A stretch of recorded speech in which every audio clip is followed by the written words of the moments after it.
ब्रह्म मुहूर्त ध्यान उपरांत सत्संग स्वमूल्यांकन आत्म उत्कर्ष का आधार है।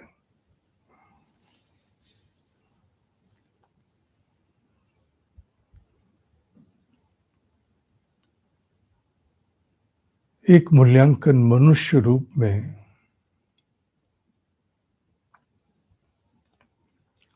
बहुत गहनता से होना आवश्यक है।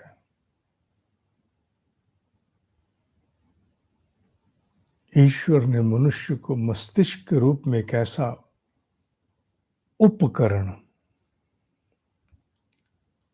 उपकरण दिया जिसका चेतना के साथ संयोग करके बहुत बड़े स्तर पर क्षमताएं विकसित की जा सकती हैं। हाथ की क्षमताएं, टांगों की क्षमताएं, पेट की, छाती की, हृदय छोड़ दो, वो विषय अलग है। इन बाकी अंगों की क्षमताएं विकसित करने में एक सीमा है। जितने भी शरीर के अंग हैं उन सब की विकसित होने की सीमा है। मैंने हृदय छोड़ के बोला, वो आयाम अलग है। बाकी पूरे शरीर की क्षमताएं बड़ी सीमित हैं। एक सीमा से आगे आप नहीं जा सकते। इकलौता मस्तिष्क ऐसा है जिसमें ससीम से असीम तक की क्षमताएं निहित हैं और वो चेतना के संयोग से ही विकसित होने वाला उपकरण है ये उपकरण अभी तो इंस्ट्रूमेंट पदार्थ का बना है, पर ये पदार्थ के बने हुए इस उपकरण को विकसित कौन कर सकता है? चेतना, कॉन्शियसनेस। अन्यथा तो पड़ा हुआ मांस का टुकड़ा है, पड़ा रहता है। कौन जगाता है इसे? कौन सक्रिय करता है? कौन इसके भीतर की निहित अनंत क्षमताओं को विकसित कर सकता है? चेतना, कॉन्शियसनेस, तुम्हारी मेरी सजगता, तुम्हारा मेरा ध्यान। मनुष्य रूप में जन्म इस बात का ईश्वरीय हस्ताक्षर है कि उसने हमें अनंत क्षमताओं से पूरित करके भेजा है। इसमें संदेह के लिए ना स्थान पदार्थ में है ना सूक्ष्म में है। भगवान को हथेली पे दिखाना तो बड़ा कठिन है, पर भगवान की इस बात की स्थापना हथेली पे रख के की जा सकती है कि मनुष्य में ससीम से असीम तक की संभावना इस खोपड़ी में डाल के भेजा है। इसको कोई चुनौती दे ही नहीं सकता। अपितु आधुनिक विज्ञान तो इसके लिए सबसे बड़ा प्रतिपादक है, स्थापना करता है। हाँ, ऐसा है, मनुष्य में ही ईश्वर ने असीम क्षमताएं इस खोपड़ी में डाल के भेजी हैं। इस पर मैं बहुत बार पहले से बोल चुका हूं। मनुष्य रूप में अगर जन्म लिया है तो एक मूल्यांकन आवश्यक है कि मस्तिष्क के आधार पर कितनी क्षमताएं इस जीवन में हम विकसित कर पाए। ये जानना बड़ा आवश्यक है। इसका मूल्यांकन सामान्यतः हम नहीं करते।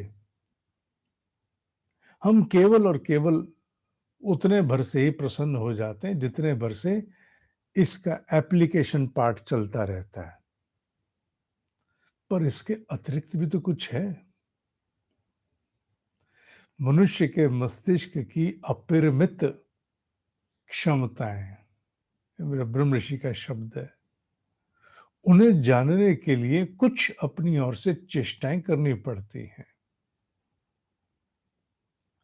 एकाग्रता के द्वारा मस्तिष्क की बहुत सारी क्षमताओं को विकसित किया जा सकता है।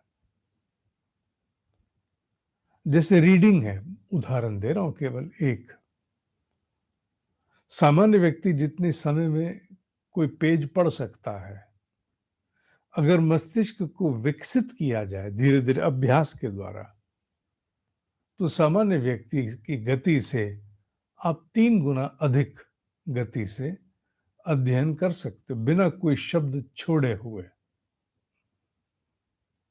ये बात मैं यूं ही नहीं बोल रहा हूं।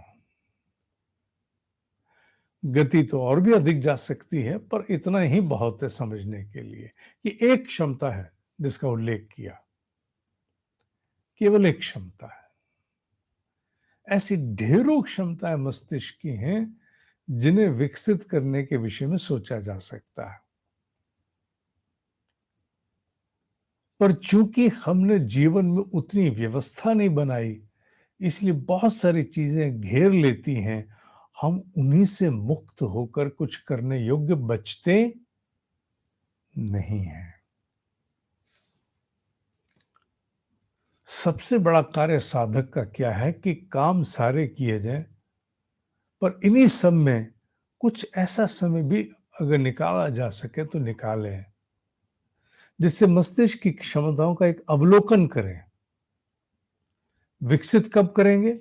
विकसित तो दिनचर्या में ही हो सकती हैं। उसके लिए अलग से आसन लगा के बैठने की आवश्यकता नहीं है। विकसित तो अखबार पढ़ते समय हो सकती हैं, बात करते समय हो सकते हैं, बात सुनते समय हो सकती हैं। कानों की क्षमताएं अद्भुत की जा सकती हैं, नासिका की क्षमताएं की जा सकती हैं। उदाहरण दे रहा हूं, आपको कि तो कान और नाक है, चला कौन रहा है? सजगता चला रही है। सजगता नहीं होगी तो खुली आंख से सामने की चीज भी दिखाई नहीं पड़ती। ध्यान नहीं दिया मैंने, क्योंकि भीतर उलझे हुए थे ना। सजगता चलाती। इसके लिए अलग से, ये मस्तिष्क के विकास के लिए अलग से आसन जमा के बैठना कई कामों के लिए अनिवार्य भी है, पर हर एक के लिए आवश्यक नहीं है। सामान्य जीवन में ही सब कुछ करते हुए बहुत कुछ विकसित किया जा सकता है। आवश्यक नहीं कि सभी मस्तिष्क की क्षमताओं को विकसित करने बैठ जाओ। कोई एक पकड़ लो, जैसे मैंने उदाहरण के लिए रीडिंग दिया। कोई एक क्षमता पकड़ करके और उसी को दिनचर्या में ही विकसित करो, उसी को विकसित करो। जब आप उसी को विकसित करने लगोगे तो आप आश्चर्यचकित करोगे कि यही मैं और यही मेरा मस्तिष्क, पर अब मैं अपने भीतर बहुत कुछ और भी तो जान रहा हूं, कर पा रहा हूं। ये एक आपने क्षमता विकसित की है, क्योंकि आपको मनुष्य रूप में विकसित किया गया आपको उत्तरोत्तर योनियों से होकर के आप विकसित होते हुए आए हो, और मस्तिष्क रूप आपको मिला कि अब आप इससे और आगे के आयाम को प्राप्त करो। इस पर विचार तो अवश्य होना चाहिए। सारे विचार एक दिन में तो नहीं हो सकते, पर रह रह करके विचार आते तो रहने चाहिए। सत्संग का सौंदर्य मालूम है क्या है? सत्संग जिसे कहते हो, सत्य का संग, उसका सौंदर्य यह है कि बहुत कुछ ऐसा तुम्हारी मनोभूमि में छोड़ जाता है जो यदा कदा आकर के तुम्हारे मस्तिष्क में उभरता है। हम सोचते हैं हम बहुत सीमित हैं, अपने बाहर की क्षमताओं को आंक करके हम अपने आप को उतना ही मानते हैं। सत्य बड़ा विलक्षण है, सर्वथा भिन्न है इससे। हमें वास्तविकता में बड़ी क्षमताएं हैं, और वो तभी जागृत होती हैं जब हम थोड़ा सा अवलोकन इस और आरंभ करते हैं। साथ में तप जुड़ता है। विचार करना, विचार करना। अगली बार इंटरनेट पर कुछ भी खंगालते समय इस पर भी कुछ देखने की चेष्टा करना। पता नहीं हाथ क्या लग जाए। कर्मयोग के आवेदन जिन्हें चाहिए वो भेज दें। आ तो रहे हैं, पर फिर ये बाद में आवेदन लेना कठिन होता है एक बार कार्यक्रम आरंभ हो जाए। कठोपनिषद के साथ भी यही था। एक बार आवेदन आ गए, फिर उसके बाद अस्वीकार करते हैं, पैसे लौटाते हैं, मुझे भी अच्छा नहीं लगता।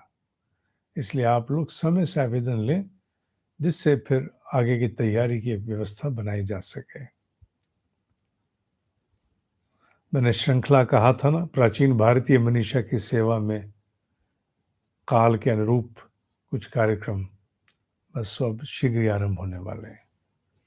ओम ही सत्य है, ओम ही सत्य है, ओम ही सत्य है।